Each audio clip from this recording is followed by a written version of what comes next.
Hello friends, good morning. నగరం నడిబొట్టు ఉన్నటువంటి ఒక అద్భుతమైన మందిరాన్ని దర్శనం చేసుకోవడానికి నేను ఇవాళ ఎర్లీ మార్నింగ్ బయలుదేరి వచ్చానండి. అండ్ ఈ టెంపుల్ వచ్చేసరికి మనకి హైటెక్స్ కొత్తగూడలో ఉంటుందండి. టెంపుల్ పేరు అర్ధనారీశ్వరుని టెంపుల్. అండ్ ఇది ఒక అద్భుతమైన టెంపుల్ అనే చెప్పాలి. మనం టెంపుల్లోకి ఎంటర్ అవుతూనే పెద్దమ్మ తల్లివారి విగ్రహము దర్శనమిస్తుందండి. అండ్ ఇక్కడ మనం దర్శనం చేసుకున్న తర్వాత అక్కడ ముడుపుల చెట్టు కానీ అన్నీ చూడొచ్చు. మనకి ఏదైనా కోరిక ఉంటే ముడుపు కట్టుకుంటే కంపల్సరీగా తీరుతుంది అని చెప్పి చాలామంది అంటున్నారు.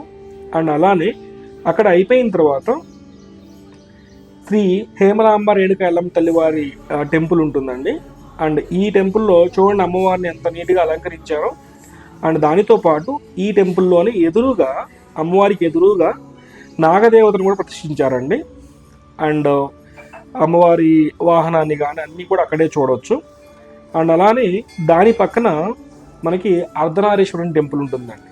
ఇది ఆ టెంపుల్ ముందున్నటువంటి ధ్వజస్తంభం చూడండి అసలు ఎంత బాగుందో. దాని మీద ఉన్నటువంటి స్ట్రక్చర్స్ కానీ అండ్ వాటి మీనింగ్స్ కూడా మనం తెలుసుకుంటే చాలా అద్భుతంగా ఉంటాయి. అండ్ పైన ఆ టెంపుల్ పైన స్ట్రక్చర్ చూసారా మీరు? ఆ నందిదేవుణ్ణి అండ్ అలానే సింహాన్ని, అంటే మహాశివునికి వాహనమైన నందిని, అలానే అమ్మవారి వాహనమైన సింహాన్ని కూడా దానిపైన కన్స్ట్రక్ట్ చేశారండి. చూడండి విగ్రహం ఎంత బాగుందో. మహాశివుడు మరియు అమ్మవారు ఇద్దరు కలిసి ఉన్న ఒకటే విగ్రహం అండి. అండ్ మనం ఇక్కడ దర్శనం చేసుకున్న తర్వాత దర్శనంతో పాటు మీరు కనుక అభిషేకం చేయాలనుకుంటే లోపలే గర్భగుడికి కరెక్ట్గా ఎదురుగా విగ్రహానికి ఎదురుగానండి మనకి అభిషేకం కావాల్సిన వస్తువులు, వాటర్ కానివ్వండి, కలశం, చెంబు కానివ్వండి, ప్రతిదీ కూడా అక్కడే అరేంజ్ చేసి పెట్టారు. చూడండి మీకు కనబడుతున్న ఎదురుగా. అండ్ మనం ఇక్కడ అభిషేకం చేసుకొని దర్శనం చేసుకొని తీర్థ ప్రసాదాలు తీసుకొని మనం బయటకు వచ్చేసేయచ్చండి ఇక్కడ నుంచి కూడా. ఓకే. అండ్ ఇక్కడ అయిపోయిన తర్వాత ఇంకా మీరు చూసినట్లయితే అమ్మవారి టెంపుల్లో అమ్మవారి ప్రతి రూపాన్ని కూడా చాలా నీట్గా అర్థమయ్యే విధంగా కన్స్ట్రక్ట్ చేసి పెట్టారండి. ప్రతి రూపాన్ని కూడా మీకు చూపిస్తాను, చూస్తూ ఉండండి. అండ్ అలానే ప్లీజ్ ఛానల్ కూడా సబ్స్క్రైబ్ చేయండి, ఇలాంటివి ఎన్నో మీకు చూపిస్తూ ఉంటాను. ఓకే.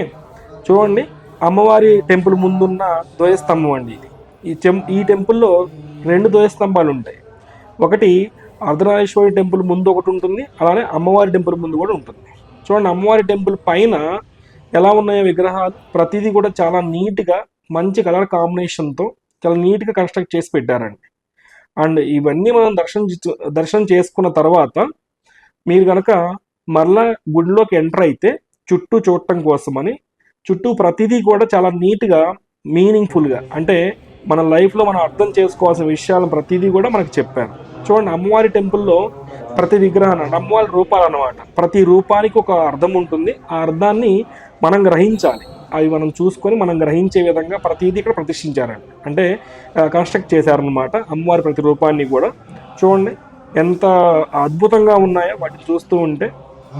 అండ్ అలానే ఇలా మనం అమ్మవారి టెంపుల్ చుట్టూ కూడా దర్శనం చేసుకున్న తర్వాత అర్ధనారీశ్వర టెంపుల్ కూడా చుట్టూ మనం కనుక చూసినట్టయితే మన లైఫ్లో ఉండే చాలా రకాలైన మీనింగ్స్ అండి. అంటే అయ్యవారు ఏంటి అంటే అమ్మవారి ఎలా ఉంటారు ఏంటి, ఇలాంటి ప్రతిదీ కూడా మన విషయాన్ని తెలుసుకోవచ్చు. ఇది వచ్చేసరికి హోమగుండం అండి. దీన్ని బాదం ఉంటుంది కదా, బాదం కాయ అంటాం, దాని ఆకారంలో కన్స్ట్రక్ట్ చేశారు. యాక్చువల్గా ఇది క్లోజ్ చేస్తుందండి, లోపలికి వెళ్ళడానికి లేదు, అందుకే నేను లోపలికి వెళ్ళలేదు. అలాంటి టెంపుల్ ముందు మనం దీపారాధన చేసుకోవాలి అంటే కార్తీక మాసం వచ్చినా కానీ ఏదన్నా దీపారాధన చేసుకోవాలంటే దానికోసం సపరేట్గా టేబుల్ అరేంజ్ చేసి పెట్టారు. ఇది వచ్చేసరికి గోశాల అండి. గోశాలలో ఆవు చూస్తున్నారు కదా, ఆవును చూస్తుంటే మనకి మామూలుగా ఉన్నట్టుంది, బట్ కానీ మీరు దగ్గరికి వెళ్ళి నుంచుంటే అది జస్ట్ మనకి నడుము వరకే ఉంటుందండి. చూస్తుంటే మటుకు చాలా దగ్గర నుంచి చూసి చాలా బాగుంది. అసలు ఆవు ఎంత నీట్గాను చాలా మంచిగా ఉంటుంది అనిపిస్తుంది చూస్తూ ఉంటే.